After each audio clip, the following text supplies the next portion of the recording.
అందరికీ నమస్కారము. ఈ దేవస్థానము శ్రీ ఒట్టిపల్లి లక్ష్మీ అలివేల్ మంగా సమేత శ్రీ వెంకటేశ్వర స్వామి దేవస్థానం. సుమారుగా 600 సంవత్సరాల పూర్వం వెలిసిన దేవస్థానము. శాలిశకం 1357 సంవత్సరంలో శ్రీ రంగస్వామి అనే శ్రీ వైష్ణవుడు ఆయన తన యొక్క బ్రహ్మచర్యత్వం అండ్ తపస్సు చేసుకోవడానికి ఈ మొత్తం వనము ఈ ప్లేస్ని సెలెక్ట్ చేసుకుంటారు. ఆయన ఇక్కడ ప్రతిరోజు ఆయన తపస్సు చేసుకుంటూ తన నిత్యంగా తపస్సు చేసుకుంటూ నిత్యకర్మలు చేసుకుంటూ ఇక్కడ ఉండే ఫలాలు తినుకుంటూ ఇక్కడే ఉండేవారు. ఆయన నిత్యకర్మలు అంటే సంధ్యావందనము చేయడానికి ఆయన మూసీ నదిని ముచ్చుకుందా నది అంటారు, అక్కడ దాకా పోవడము. అక్కడి నుంచి ఆయన తన సంధ్య వాయించుకొని రిటర్న్ వస్తుంటే ఒక స్త్రీమూర్తి ఆయన వెంబడి వస్తుంటుంది. అమ్మ నా వెంబడి రావద్దమ్మా, నేను ఇట్లా తపస్సు చేసుకునే ముని, నేను నా వెంబడి రావద్దంటే ఆమె లేదండి నాకు మీరే మొత్తం గురువులాగా కనిపిస్తున్నారు, మీరు తప్పకుండా రాండి అని చెప్తుంది.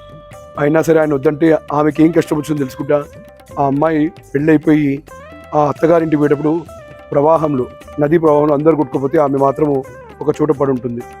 వాళ్ళని ఊరోళ్ళందరూ మళ్ళీ తీసుకొచ్చి ఈయనకు అప్పచెప్పడము, అంటే ఈయన దగ్గర అయితే నీవు నేర్చుకోవచ్చమ్మా అని ఆయన దగ్గర పంపిస్తే వచ్చిన తర్వాత ఆమె అక్కడ లోపల అమ్మవారి దేవస్థానం ఉంది, అక్కడ ఆమె ఇక్కడ స్వామివారు ఇద్దరు కూడా కఠోరమైన తపస్సు అంటే ప్రాంతాన్ని అపవిత్రం కాకుండా చేసుకుంటుండడం వల్ల కరెక్టు కార్తీక శుద్ధ చతుర్దశి రోజు వాళ్ళిద్దరు తపస్సుకు మెచ్చిన తర్వాత కార్తీక శుద్ధ చతుర్దశికి స్వామివారు ప్రత్యక్షమైనరు. స్వామివారు ప్రత్యక్షమై ఎక్కడున్నాము స్వామి, ఇక్కడే ఉంటుంది స్వామి అని చెప్పేసి ఆయన రిక్వెస్ట్ చేసుకున్న తర్వాత ఇక్కడ ఆ మూలస్వామి దగ్గర ముందర ఒక చింత చెట్టు ఉండేది. దాన్ని ఒక ఆ తొర్రలోంచి చూస్తే నేను ఇక్కడే ఉన్నా, రాయిలోనే వెలిసిన్నా అని చెప్పేసి స్వామికి చెప్పగానే ఆ స్వామి అప్పటి నుంచి అక్కడ పూజలు స్టార్ట్ చేస్తున్నారు. అదేవిధంగా ఇంకా కొంచెం కఠోర తపస్సు చేసినందుకు ఆ ఒట్టి అమ్మవారికి కూడా ప్రత్యక్షమైనరు. ఆ లోపల తపస్సు చేస్తున్న ఒట్టి అమ్మవారు కూడా వెంకటేశ్వర స్వామి ప్రత్యక్షమైతే ఆమె కోరిక మీదకి ఈ ప్రాంతం పేరు ఒట్టిపల్లి అని ఉంది. ఆ తర్వాత ఈ గోల్కొండలో తమలపాకుల వ్యాపారి సురవరం వెంకయ్య అనే పేరు. ఆ టైంలో అప్పట్లో గోల్కొండ మన అధీనంలో, అంటే మన తెలంగాణ వాసుల అధీనంలో ఉంటాయి. ఏ మొఘళ్ళు కానీ ఈ నవాబుల అధీనంలో కాకుండా మన వాళ్ళే కట్టించిన వాళ్ళు ఉంటారు.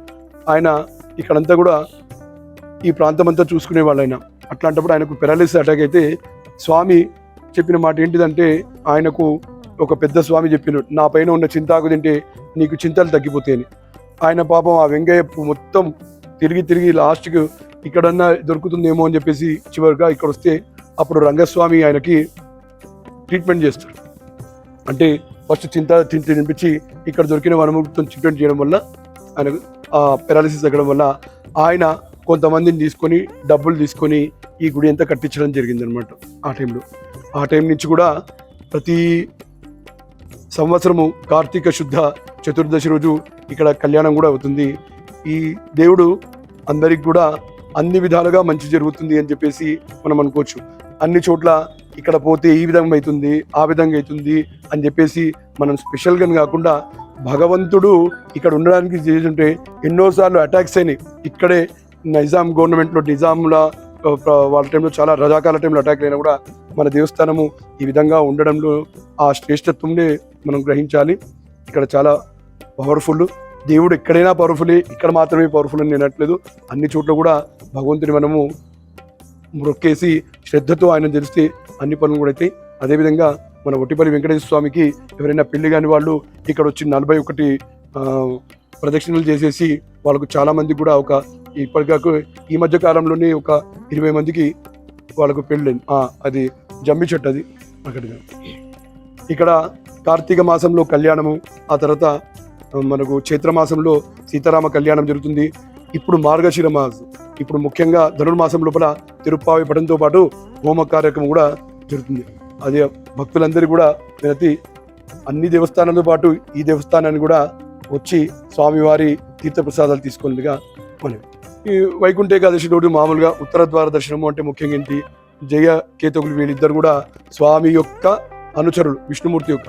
అయితే ఒక ముని శాపం వలన ఈయనను విడిచి ఉండాల్సి వస్తుంది.